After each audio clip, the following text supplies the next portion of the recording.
90 के दशक की एक्ट्रेस नगमा को भला कौन नहीं जानता होगा। इस अदाकारा ने शाहरुख खान से लेकर सलमान खान और संजय दत्त तक कई सुपरस्टार्स के साथ काम किया। हालांकि वो अपनी प्रोफेशनल से ज्यादा पर्सनल लाइफ को लेकर सुर्खियों में रही। नगमा को 3 बार प्यार हुआ, वो भी शादीशुदा मर्दों से। हालांकि इसके बावजूद वो तन्हा जिंदगी गुजार रही हैं।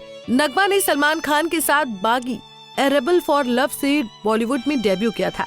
इसके बाद नगमा के करियर ने रफ्तार पकड़ी और यलगार, किंग अंकल, बेवफा से वफा, पुलिस और मुजरिम जैसी फिल्में की। बॉलीवुड में कुछ फिल्में करने के बाद नगमा ने दिव्या भारती के कहने पर दक्षिण में अपनी किस्मत आजमाई। वो तमिल और तेलुगु सिनेमा में नंबर 1 हीरोइन बन गई। साउथ में कई फिल्में करने के बाद वो वापस मुंबई आ गईं और भोजपुरी फिल्में करने लगी। उनके काम और ग्लैमरस अवतार के लिए उन्हें भोजपुरी सिनेमा से भी काफी सराहना मिली। हालांकि नगमा न सिर्फ अपनी फिल्मों बल्कि अपनी जिंदगी को लेकर भी हमेशा खबरों में रही। नगमा के पिता जैसलमेर के शाही परिवार से थे, जो बाद में गुजरात और फिर मुंबई में शिफ्ट हो गए थे। वो एक फेमस बिजनेसमैन थे जिन्हें कपड़ा इंडस्ट्री के दिग्गज के रूप में जाना जाता था। हालांकि कुछ सालों के बाद नगमा की माँ और पिता दोनों अलग हो गए और दूसरी शादी कर ली, लेकिन नगमा दोनों के करीब थी। वो अपने पिता के अंतिम दिनों में भी उनके साथ थी। नगमा 49 साल की हो चुकी हैं, लेकिन उन्होंने अभी तक शादी नहीं की है। उन्हें 3 बार शादीशुदा मर्दों से इश्क हुआ था, लेकिन हर बार उनका दिल टूट गया।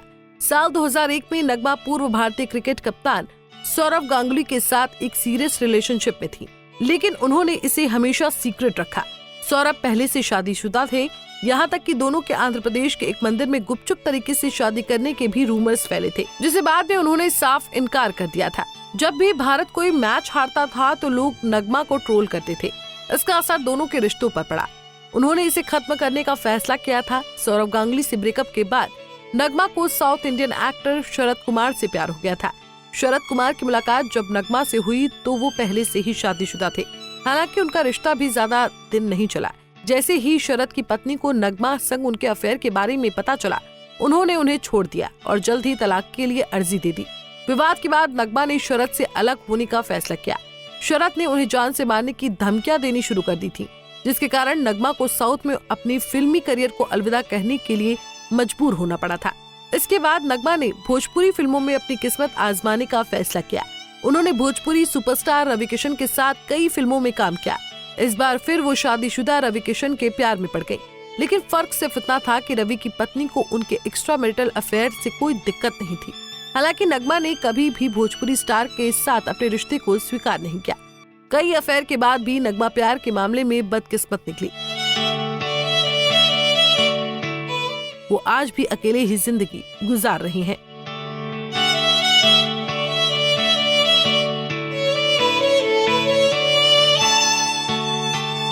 ऐसे ही और वीडियोस के लिए आप नारी के पेज को YouTube पर सब्सक्राइब, फेसबुक पर लाइक और इंस्टा पर फॉलो करना ना भूलें।